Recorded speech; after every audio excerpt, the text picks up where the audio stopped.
Færeyingar sendu íslensku þjóðinni samúðarskeyti vegna atburðanna í Súðavík. Það barst forsætisráðherra inn á fundi ríkisstjórnarinnar í morgun. Annar ríkisstjórnarfundur fyrirhugað á morgun. Ríkisstjórnin kom saman til reglulegs fundar en einungis eitt mál var á dagskrá, snjóflóðin í Súðavík. Inn á fundinn barst svo skeyti frá lögmanni Færeyinga þar sem landsstjórnin og Færeyingar allir senda íslensku þjóðinni og þeim sem eiga sárt að binda sínar dýpstu samúðarkveðjur.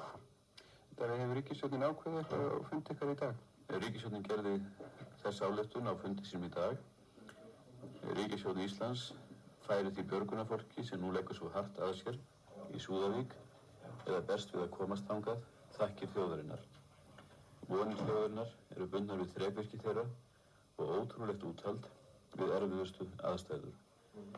Reynslan síðustu tímanna sýnir að enn lifir von og ekki verður gefist upp fyrir sérhver sá sem saknað hefur fundist. Ríkisvaldið mun gera sitt ýtrasta til að bæta það tjón sem orðið og í mannlegu valdi að bæta. Íbúar í Súðavík bera nú þungar sorgarbyrðar og íslenska þjóðin deilir þeim sorgum með þeim. Hörmungar síðustu sólarhringa munu verða til þess að forvarnir vegna snjóflóðahættu verða teknar til endurmats í náinni samvinnu viðkomandi ráðuneyta og heimamanna á hverjum stað. Þetta var sú ályktun sem gerð var á fundi ríkisstjórnar og sem betur fer þá hefur það nú sýnt sig að eins og menn lögðu áherslu á í gær að menn megi ekki missa vonin að síðan þá hafa 2 ungmenni fundist á lífi og við trúum öll, að minnsta kosti vonum öll, að sá hópur sem nú að nema land á Súðavík og að óþreyttu fólki megni það að finna fleiri lifandi úr snjóflóðinu. En þeir munu bíða með alla ákvarðanatöku?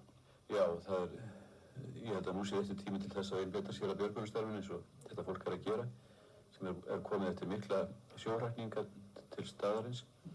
Nú landvegurinn hefur verið ruddur eða menn hafa verið að ryðja hann og þá ættum við að koma að öflugri vélakosti þannig að þetta góða fólk fyrir vestan er að